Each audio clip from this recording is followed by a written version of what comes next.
Welcome to How to Spot a Neo-Nazi Part 1. And you only need a 3-second clip to do it. Watch this. Why'd they send Somalians to Minnesota? Class, your question will always start with, who is they? And this guy's answer is really obvious. He means Jews.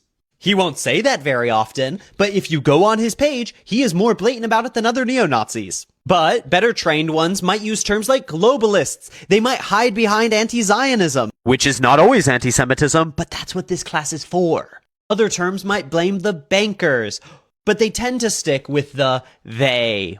Second of all, they'll probably say something flagrantly silly like Somalians when the term is Somali. But regardless, this is great replacement theory, and he goes on to elaborate the issue, which is that Minnesota, allegedly, was founded by Nordic and Swedish cultures, half true, which he conflates, very wrongly, with high trust and welfare societies. But importantly, this kind of mythical nationalism he directly conflates with a very particular type of society that is distinctive from how antagonistic capitalism works. Which might remind you of kind of the old German guy, what he thought of Aryans. And then finally, he connects these. He says they are sending people who violate this culture into this place to break this. So in order to get back this made-up national myth, we need to undo this to remove them from power. And once you start recognizing this model, it is actually way more prevalent in the right-wing ecosystem than you care to realize.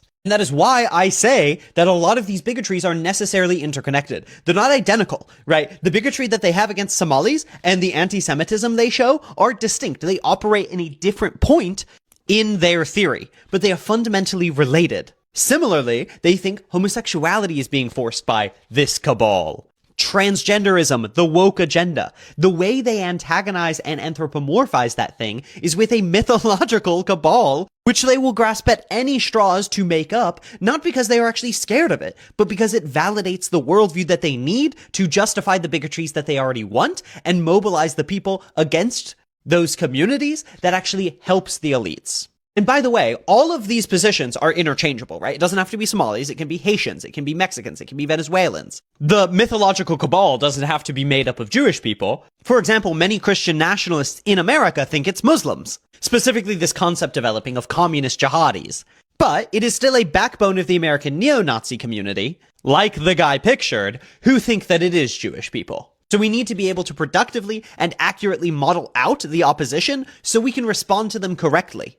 And this is the context in which I centralize my analysis of anti-Semitism in the American